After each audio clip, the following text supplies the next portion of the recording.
For those of you who don't know, everyone seated at this table is from Truth Revolt. And really our mission at Truth Revolt was best defined by the Obama administration when they said, punch back twice as hard. I don't think that they knew when they were saying that a virulent right-wing organization like us would co-opt their slogan, but that's exactly what we've done. We call it plagiarism in our business, but it's really the whole internet runs on it. Don't over. What we do at Truth Revolt is we think of ourselves as both the activism wing of the David Horowitz Freedom Center and also as the marketing wing of the Freedom Center. We're going to talk about both of those things as we get started. But the people who are at this table at the moment are all people who are involved in our Truth Revolt Original Videos program. Many of you may have seen the videos that we're releasing. Andrew Klavan does a video series called The Revolting Truth. Bill does a series called Firewall.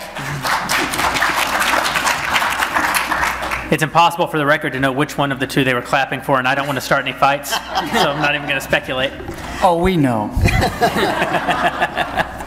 And Ben has a video series that's called Reality Check. And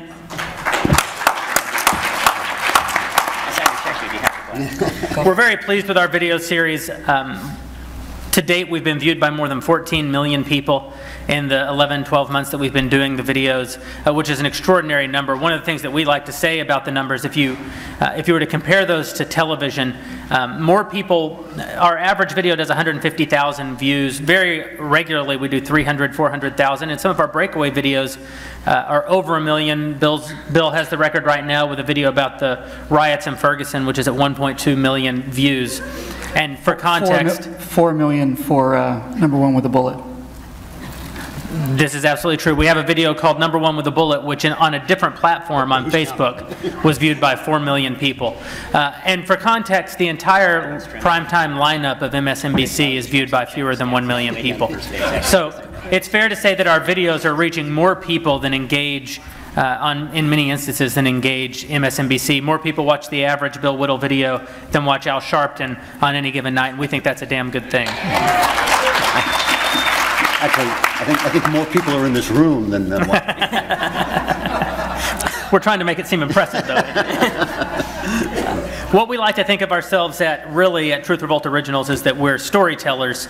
And storytelling, as anyone who was at the dinner last night and got to hear Bill's excellent speech, as you know, storytelling is something that's severely missing from our movement as a whole, and we all basically share the view that that's a real tragedy, because the greatest story ever told really is the story that conservatives can claim as their own. It's a story that in literature is called the hero's journey, and it's basically the idea that one man who has noble blood running through his veins can correct the mistakes of his fathers and can bring about the sort of peace, prosperity, and justice that once used to reign. And that's why we're here. We're here to perhaps help take some of these great values that our movement has and put them into a form where people engage them. You know, a New York Times best-selling novel, New York Times best-selling nonfiction book in the political space will sell fewer than 50,000 copies. And they've done studies that say fewer than 10% of the people who purchase those books actually read them, which means a New York Times best-selling political book is read by 5,000 people. And you compare that 150,000 people watching each one of these men's videos every single week, and it'll begin to paint for you a picture of just what kind of reach we have. And it's a work that David has given us the power to do over the last year. We're going to talk a little bit about what it means to us, about what it means to the greater cultural battle space, and about how we might continue to grow it and reach ever larger audiences as this panel goes on. And so with that, once again, I'll introduce the guys: Andrew Klavan, Bill Whittle, Ben Shapiro. I'm Jeremy Boring, and we'll have a nice conversation now. You're really moving beyond just speaking openly, talking head format about various pieces of policy, and you're using satire and sort of entertainment as a means to carry that message forward. Could you talk to us a little bit about sort of your perspective on that and why you think that adds value to the conversation? Well, because so much of what leftists say, you know, not only is untrue, even they don't believe it. And so it's based on the idea that somehow convincing yourself of a lie is virtuous. You know, I always think, you know, a lot of leftism is based on moral relativism that becomes multiculturalism, that one culture is just as good as another. And I always think, you know, that was most eloquently stated by Hamlet when he said, you know, there's nothing either good or bad, but thinking makes it so. And Hamlet said that when he was pretending to be insane. And what Shakespeare was saying is not only is moral relativism insane, it's only pretend insane because nobody really believes it. And so the humor, the comedy of leftism is right there, waiting to be picked up. It's like fruit lying on the ground, and since I don't like to work very hard, it's easy, it's easy for me to pick it up. I mean, we live in a culture where basically, if Jon Stewart, who's a talented guy, but if Jon Stewart goes on TV, as he so often does, and says, you know, screw Dick Cheney, the next day he's on the cover of Time magazine, you know, with the comic genius, oh, the comic styling's the genius, you know, whereas if you come out and say, you know, screw Barack Obama, it's like, you're a racist. That's a terrible thing to say. Not funny. Not funny. One of the chief writers for Saturday Night Live said he just couldn't satirize Barack Obama because he was like a smooth wall of obsidian. There was nothing to cling to as he climbed up toward humor. And I'm thinking, like, you have got to be kidding me. You know, this is like the Chum Gang graduate who is now the president of the United States after having achieved nothing. So all I'm doing really is just pointing out what they're saying. Sometimes I only have to repeat what they're saying. And it's funny. It's funny because everybody, even they, know it's untrue. And that's just a comic situation. Well, it's interesting that you use mockery to assault the left, which is something that they've sort of pioneered using against us, and you don't see anyone on our side using it the other way. Bill, you do something similar, although with a slightly different slant, in that you use one of the tools of the left, which is their sort of moral indignation. They call us names. You may be the only guy in the movement who routinely actually takes that fight to them, actually challenges them at the moral level. Could you talk a little bit about that and how you identified that as a tactic and how you think it might be used by others? Well, that's really it, right? I mean, their political philosophy is predicated on one thing only, and that is that we're better people than you are. Their policies don't make any sense. The destruction, just as an example, the destruction of black America over the last 40 years as we've engaged in these progressive policies is self-evident to anybody. And they're dependent upon this sense of unearned moral superiority to not win an argument because they can't win an argument. They're dependent on their sense of unearned moral superiority to make sure that there is no argument. In other words, if you disagree with the president's spending, you're a racist, so shut up. Or if you have a problem with you know, talking about Hillary Clinton, then you're a misogynist, so shut up, and you're an evil person, so shut up, and so we don't have to listen to you. And so this is the only weapon they have. It's all they've got. It's all there is. And it occurred to me not too long ago that every time we go directly at that unearned moral superiority, once that is destroyed, it is game over. Because unlike them, we have the ammunition, we have the rhetorical ammunition, we have the factual ammunition. Our policies make sense, our policies work. We don't have to start off by saying, well, I'm a socialist. Anytime anybody says to me at all, I'm a socialist, the first thing I go to is, let's talk about the 150 million people killed by socialists. Before we have another word out of your mouth about anything, let's talk about the 150 million men, women, and children who were shot in the back of the head in camps in National Socialism or in the basement of the Lubyanka. Let's talk about the 150 million people who have been killed in order for you to feel better about yourself. We're not going to talk about anything else until we deal with these people. These people are as real as the people in this room today. They were individuals. They were executed in cold blood because of collectivism. So if you want to make a collectivist argument about cell phone usage, that's fine. We're going to talk about 150 million corpses on the side of your particular political philosophy. You don't get to walk away from them. Oh, well, that's different. Why is it different? Well, that was bad socialism. Why was it bad? Well, Stalin was not, Stalin took over and Stalin was an evil guy. Stalin took over the apparatus built by Lenin. Lenin built the apparatus. Lenin sent innocent people to their deaths, fully aware that they were innocent people. Well, the Russians didn't do it right. Well, what about the Chinese? They killed 50 million people. Well, they didn't do it right either. What about the Cambodians? They killed 7 million people. They didn't do it right either. What about the Cubans? They've killed millions of people or put other millions of people in jail. Well, they're not doing it right either. What about Nicaragua, where all these people are being gunned down or oppressed? Well, they're not doing it right either. What about Vietnam, where they killed 7 million people after we lost the war? We won the war, lost the peace. They went in and executed thousands, millions of people, hundreds of Super Bowls full of innocent people. Well, they didn't do it right either. Well, comes a point, you know, when you start to say to yourself, well, maybe maybe it just can't be done right. Did the thought ever occur to you that your collectivist vision of putting all of the power of the giant, heartless, soulless state in the hands of a few elitists who can't open a jackknife, that the thought that this is the inevitable result of your political philosophy? And then all of a sudden, we're not talking about health care anymore. We're talking about the only real difference between people. You know, one of the things about the abortion issue that I think is really illuminating is this. In the abortion issue, we have two sides. There's pro-life and there's pro-choice. These are advertising terms. Right? These are advertising terms designed to make our side look morally superior. I'm pro-life. Well, if you're opposed to me, you've got to be pro-death then, right? I'm pro-choice. Well, if you're opposed to me, then you've got to be a person who's against any kind of choice whatsoever. They're advertising terms. So if we're going to talk about abortion, let's talk about it with clarity. We're either pro-abortion or anti-abortion. That's fair to both sides, right? That's a fair way to talk about it and get down to brass tacks. I bring this up only to say that all of these labels like liberal, conservative, Republican, Democrat, you know, we get into this kind of sophistry. It's true, but it is sophistry. We're conservatives who are trying to conserve classical liberalism. And we can have this kind of discussion all the time, but really when you get right down to it, there are in fact two kinds of political philosophies. There are collectivists and there are individualists. And that's a fair way to describe both teams. And that's where I go. I'm an individualist. They're a collectivist. And when you have a collectivist political structure, people end up dying. When you protect the rights of the individual, you get Disneyland. Any questions? It's a toss-up, you know? So Ben, you're really, well, you sign our checks. So praise me highly. What a wonderful guy. Yeah, so we look up to Ben. But this sort of concept that sort of animates Truth Revolt and Truth Revolt original videos, this concept of using the tools of the left against them, really is your vision and an extension of David's vision. Could you sort of tell us a little bit about your background, how you came to be kind of exposed to those ideas from David, and how you've helped to sort of shape them into a perspective of your own, and kind of what you see as the mission statement of Truth Revolt?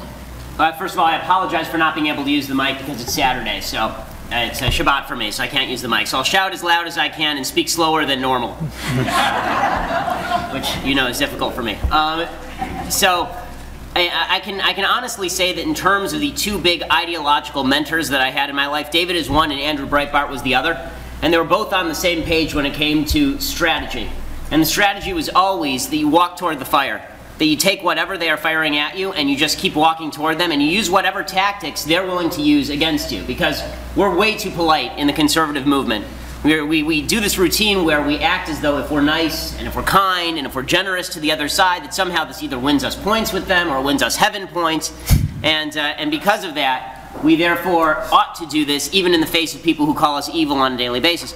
And David obviously has been preaching that his entire career because he was inside the left. Andrew at one point was a leftist. I was never a leftist because I grew up with mentors like David and like Andrew and like my parents. And so because of that, I kind of grew up in the milieu that suggests that you have to fight back using the tools that they have. And that's why I think when it comes to the video program at Truth Revolt Originals, that's something that you don't see a lot on the right because it is a tool of the left. Not just storytelling, but the actual medium itself. Yeah. And we on the right are very fond of writing because writing is wonderful and you can get across complex and brilliant and deep ideas. But the problem is that everybody who is my age and younger, everybody who's 40 and younger, is watching videos. And it's getting to the point where that's actually moving up the age scale, not down. It's everybody who's now 60 and younger is actually watching videos and listening to podcasts and operating through a certain media. And so what we decided to do here was take the messages that David had been pushing, take the messages of conservatism, and apply them in a way that people would actually watch and people would actually care about. Because we in the conservative movement have spent our entire lives basically telling people what they ought to listen to,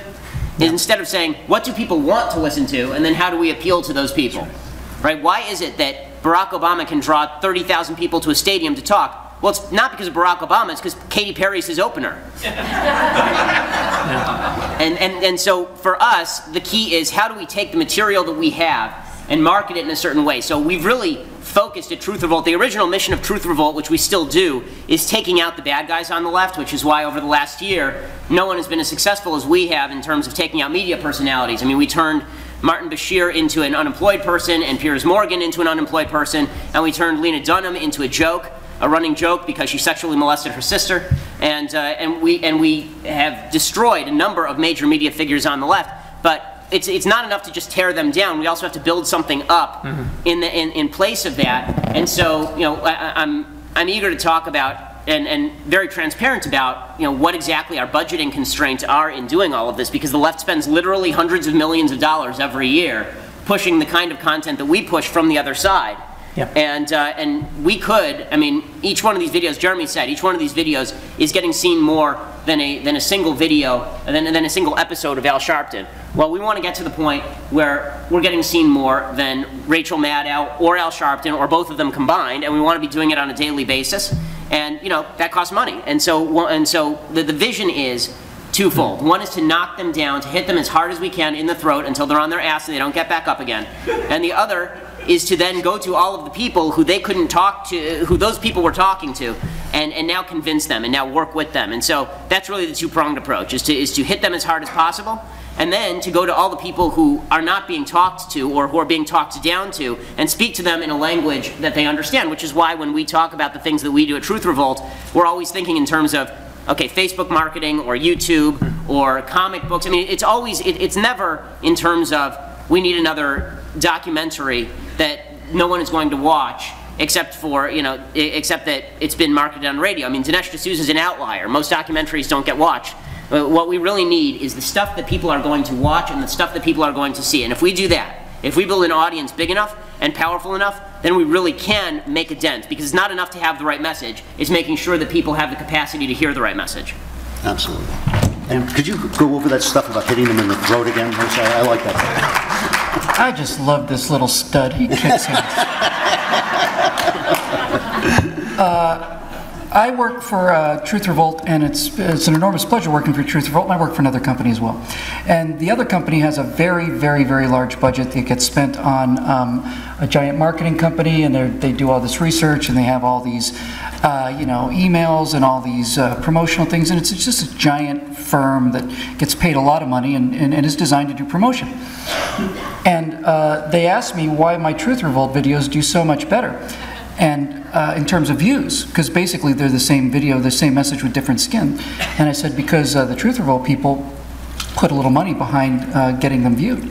And the only thing I wanted to interject here was to tell you how unbelievably wise Jeremy and Ben are, and frugal with your money. I've never, ever experienced this kind of return on investment. They spend this really remarkably, compared to what this other company spends and gets nothing.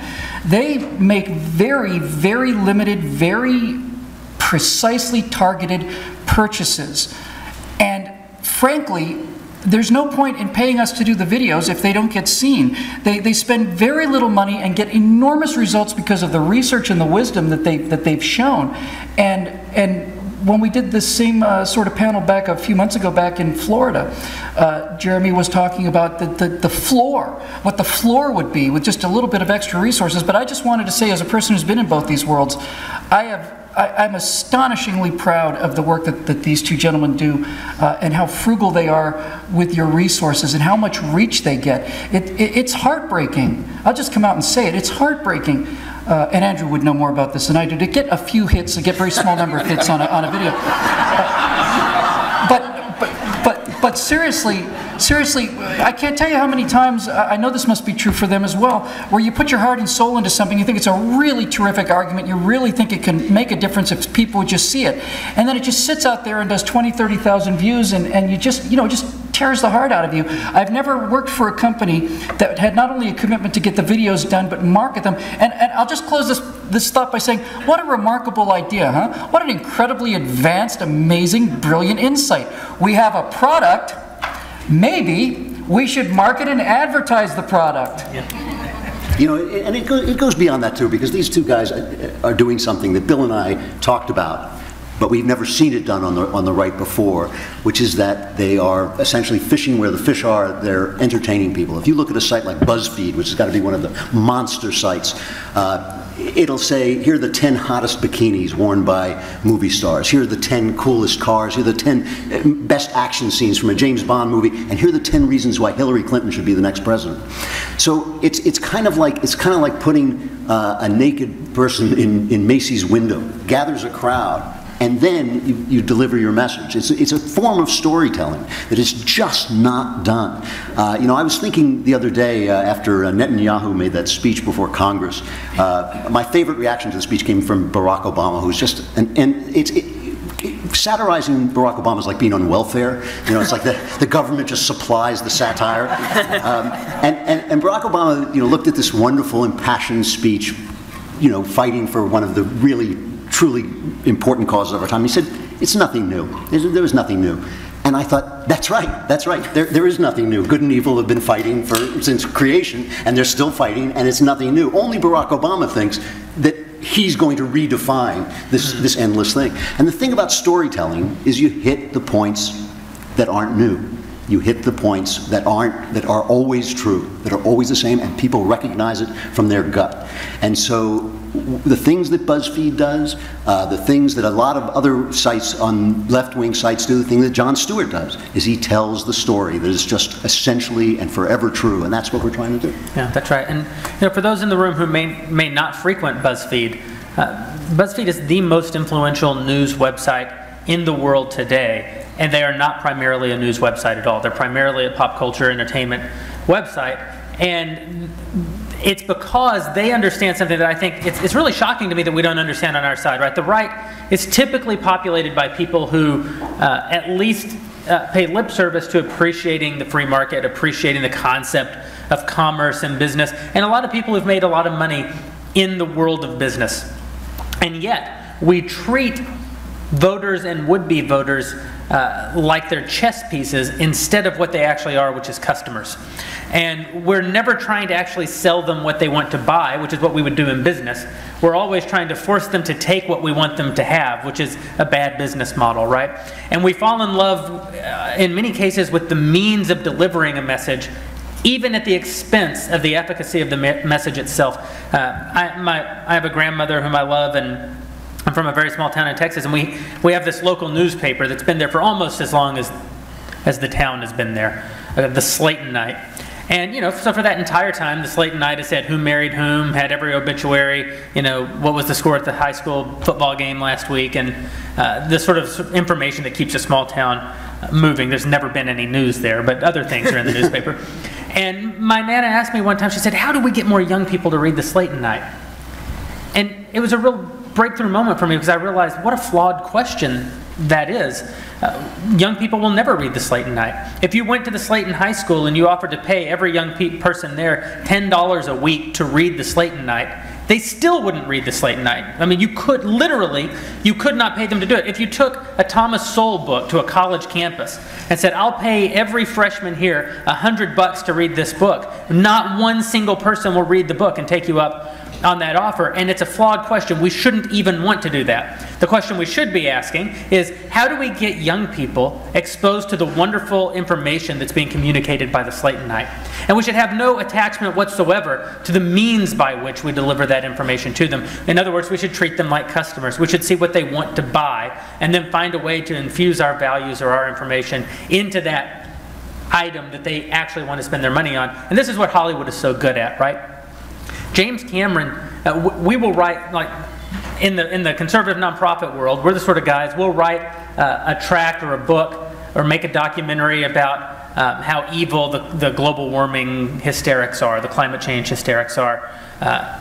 And then we'll wonder why no one engages it. And then we'll go out to donors and we'll say, well, if you would give us $50,000, we could print this up and ship it out to a bunch of people who won't ever read it. But we don't say that part. That's not ever part of the pitch. But that's not what James Cameron does. James Cameron actually finds a way to get every person on planet Earth, basically, including conservatives, to pay him $15 to be indoctrinated about how we're destroying the planet. because he makes not a documentary, but a movie, an entertaining movie with big blue people who had sex with trees. I didn't get it, honestly. I watched it. I didn't understand it. But I paid $30 between those 2 times as I was trying to figure it out. And that's how entertainment works. When you start using entertainment, you're creating a content type that people want to engage. And so one of the things that I think that we as a movement need to do, and one of the things that I'm proud to be a part of with the gentlemen here on this stage and with our other great team at Truth Revolt, is finding a way to infuse our values into content that people want to watch. And it's very gratifying for us, whether it's a movie that we've made or one of our videos, it's very gratifying when people say, I love watching that, as opposed to, I really liked what you had to say. I really liked watching it. And that a lot of that, and folks should know, I mean, Jeremy is the guy behind the scenes. I mean, the 3 of us have our faces on the video. Jeremy is the guy behind the scenes who's putting everything together and making it work and doing the marketing. So Jeremy deserves an independent round of applause because he really is the guy. And as I said, I mean, I don't want to sound like a schnorrer here, but the reality is that, you know, the way that this works is essentially, and I'm happy to be perfectly transparent about our cost. I mean, Bill is nice when he says that we're very efficient in the way that we do our videos, and there's no question that we are. We film them all together at the same time on the same day to make sure that we are cost cutting. We actually make sure that we are doing it in the most efficient possible manner to make sure that we're not wasting anybody's money. But essentially, we've been spending about $1,000 per video on the marketing of each independent video, which means that if we're producing right now 6 videos a month, we want to get it back up to 12. If we were producing 6 videos a month, that means we're spending $6,000 a month on the marketing. And that means that for every $1,000 that's being spent, on average, you're getting 150 people watching a video for every $100. For every $1,000 we spend, we get about 100,000 views. Yes. So for every dollar you spend, 100 people are watching. Right. So the idea is that if we got that to $3,000 per video, right? If our budget for the marketing of each of these videos, even if we just kept the same number of videos, if our marketing were $3,000 a video, instead of spending $72,000 a year, we were spending $210,000 a year on marketing, then you would be talking about at least 300 to 400,000 people seeing every single thing that is being said, which is an enormous number of people, particularly because, you know, people always ask, how do we merge what we do with kind of the mission of the center? And the reality is that what we do is we militarize all the content that the center provides. Yeah. Right? We rely on a lot of the content that the center provides. I mean, Bill works hand in glove with David very often in producing his scripts. David sends suggestions to me about the scripts that we should produce. And when we are using resources, we are very often using resources from places like Front Page Mag or Discover the Networks. And when we do that, we're taking content that's being seen by some people, a much smaller number of people, and we're putting it in front of literally millions of people at a time. And it's also worth saying, Ben, to sort of complement what you're saying, so we spend $1,000, we get 100,000 sort of baseline views, but quite often one of those videos breaks out and does 200, 300, 400, a million views. If we were to triple the budget that we're spending and we got to a place where consistently 300,000 to 400,000 people are watching every video, well, first of all, Wolf Blitzer is seen by about 500,000 people a day. I mean, you're talking about a remarkable number of people watching these videos if we were spending that kind of money, but you're also, by an order of magnitude, probably raising the likelihood of one of those videos catching the wave and running up into the millions. So I think that if we were to triple the budget, we wouldn't be tripling our audience. If we were to triple the budget, we'd probably raise our audience 10 times over the course of a year and become a really competitive force. And that really is, we have 2 fundraising needs at Truth Revolt other than our operational costs as any program would have, and that is, and they're both marketing. We want to vastly expand the money that we're spending on our YouTube marketing so that more people see Andrew, more people see Bill, and more people see Ben. And we want to spend more money on our Facebook marketing so that we're building a permanent audience and taking luck kind of out of our business model, taking luck out of our equation. And it's interesting in this setting, we found both that, you know, we've all spoken at events for different nonprofits around the country, Heritage Foundation or others, and everyone focuses on programs. Everyone focuses on what can we do, what can we make, what can we build. And what we've come to realize, because we've really, under David's guidance, created what we think is really top-of-class content. And what we're trying to think about that other people aren't is how do we get people to engage that content? And it's a very difficult thing to go to a room full of donors who are they're used to having people like us come to them and say, we need to make this, we need to write this, we need to march on this. And we're coming with a unique pitch. Our pitch is, we need money not so that we can make something new, but so that people can see the things that we make. So that the things that we make don't just make the people in this room feel better knowing that we're doing something. They don't just make us feel better. Because listen, it makes me feel better waking up every day and knowing I'm in the fight. But that's not enough. We have to now take this wonderful content and expand it to an audience where we can actually change the narrative in the country, where we can actually shape the way people think and the way they vote on these issues, and that's where we went. And you know, the thing is, and this is a point that Andrew Breitbart made continually, is the reason it's tougher for us to make this sale than it sometimes is for other people is every election cycle somebody comes to you and says, oh man, you have got to give this amount of money to get this candidate elected or the sky will fall. I mean, there's only 2 months to the election, you have got to contribute. I mean, Karl Rove is going to come out and say you've got to, you know, put those attack videos on the air.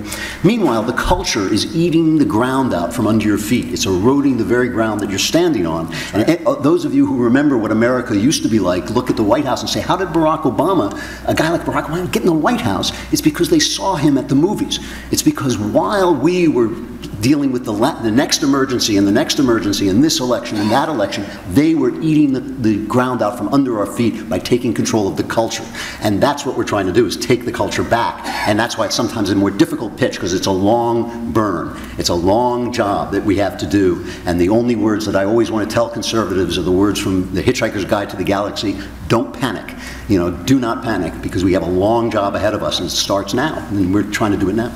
I'll tell you one thing that's really beautiful about this idea of sort of an immortal Facebook presence that has a large number of eyeballs that can be directed to anything. Once that Facebook presence is established, it's simply a question of what do we put up on the Facebook page, and then we start getting huge numbers, hundreds of thousands of hits, and in some cases millions of hits.